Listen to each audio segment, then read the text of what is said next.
무언가를 들고 다급히 뛰어가는 모습. 사람들이 다 함께 도로 위를 달린 이유를 핫클립 대한민국에서 알아봤습니다. 지난 5월 3일 오전 11시 45분경 차량 이동이 많은 교차로. 그런데 저 멀리 119 구급차 한 대가 보이는데요. 응급 환자를 실은 구급차가 지나갈 수 있도록 양보해주는 주변 차량들.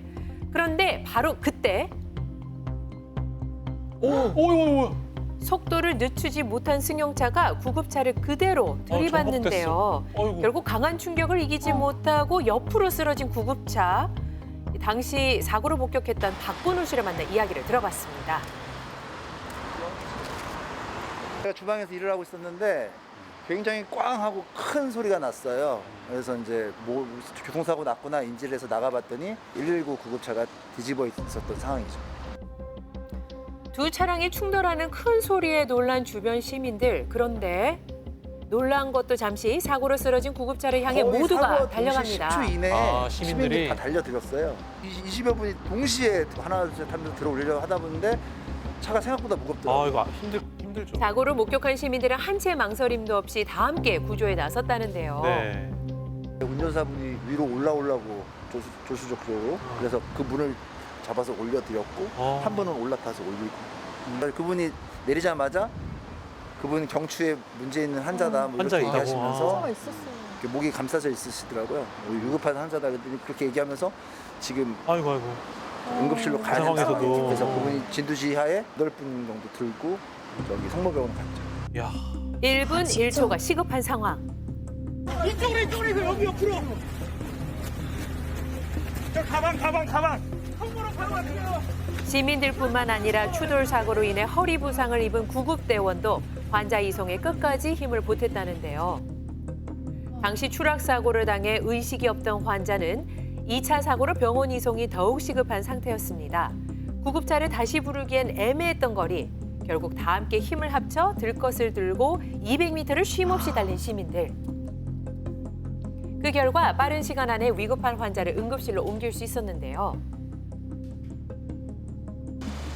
그렇다면 도착했을 당시 환자의 상태는 어땠을까요? 오른쪽 귀에서 이제 출혈이 있는 상태셨고요. 정막하 출혈이 있는 환자분들은 출혈이 증가했을 때 환자 의식이 없어진다거나 심한 경우는 사망을 이를 수 있기 때문에 시민들이 도와줬다는 게 그 환자의 그 생사 여부나 수술 치료 이후의 예후에 훨씬 도움이 되었다고 생각합니다. 현재 중환자실에 입원해 회복 중인 환자와 그의 가족들은 도움을 준 시민들에게 감사 인사를 전해왔습니다. 한 20여 분들이 뭐 1초의 망설임도 없이 달려들어서서 사고에 대해서 도와드리려고 하는 모습이 굉장히 아름답게 느껴졌습니다. 한 채의 망설임 없이 사고 현장에 뛰어든 시민들. 생사의 기로에 선 환자를 살린 영웅입니다. 인적이 드문 어두운 골목길. 그런데 갑자기 벌어진 무차별 폭행. 아이고. 그날 새벽 골목길에선 대체 무슨 일이 있었던 건지 아이고. 취재했습니다. 폭행 사건이. 지난 3월 25일 새벽 4시 15분경 아무도 없는 골목길에서 마주친 두 남녀. 곧이어 남자는 여자 쪽으로 천천히 다가가는데요. 그런데 갑자기 여자의 머리채를 잡고 폭력을 휘두르는 남자. 여자가 안간힘을 다해 저항해보지만 역부족인 상황. 남자는 오히려 더욱 과격한 모습을 보이는데요. 여자를 조수석에 태우려던 바로 그때 차에 태우려고. 두 사람을 향해 다가오는 차량 한 대. 그러나 남자의 폭행은 거기서 멈추지 않았습니다. 바닥에 쓰러진 여자는 손을 뻗어 다시 한 번 더 구조 요청을 해보는데요. 무려 7분간 이어진 폭행은 골목을 지나던 차량 운전자가 차에서 내리고 경찰이 현장에 도착한 뒤에야 멈출 수 있었습니다. 네. 제가 수동했을 때 머리가 좀 많이 좀 헝클어져도 있었고 그 막 손도 떨고 이제 말도 잘 못하더라고요. 다행히도 네 그렇게 막 외관상 그렇게 심한 부분은 없었어요. 네. 술은 마신 상태는 아니었고요.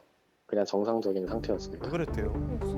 그렇다면 여자를 폭행한 이유는 대체 뭘까요? 지인 사이였는데 그 이전에 그 여성분이 남성분에게 그 현금을 돈을 빌렸었어요. 그 연락도 줘야 되는 여성분이 계속 찾고 있던 중 그날 화가 우연히 또 만나게 돼서 차에 태워서 이제 대화를 하려고 이제 시도했는데 여성분이 거절해서 이제 폭행을 하게 된 거예요. 돈 때문에. 그런데 목격자가 신고도 하기 전에 경찰차는 어떻게 현장에 도착할 수 있었던 걸까요? 새벽 4시경이었거든요. 근데 덩치 큰 남자가 그 여자의 머리채를 잡고 있는 모습을 보고 CCTV로 바로 보고 폭행이라고 있었어. 판단해서 상주에 계신 저희 경찰관에게 보고를 바로 했습니다. 사건, 이렇게 잘 사고가 찍힙니다, 많이 나는 CCTV 가. 지역들이 있어요.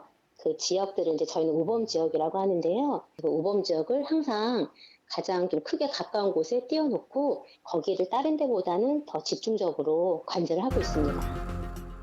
범죄 현장을 놓치지 않는 관제센터의 눈, CCTV 관제사의 빠른 대처 덕분에 더 큰 피해를 막을 수 있었습니다.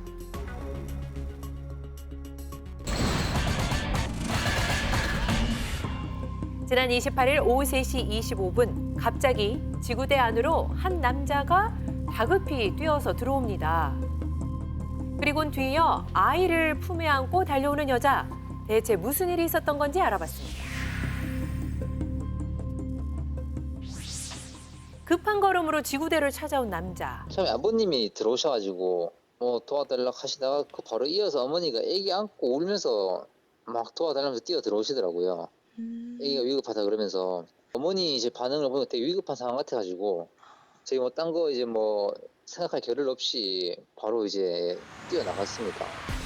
놀란 마음에 마스크도 챙기지 못한 부부는 집 근처 1분 거리인 지구대로 급히 달려왔다는데요.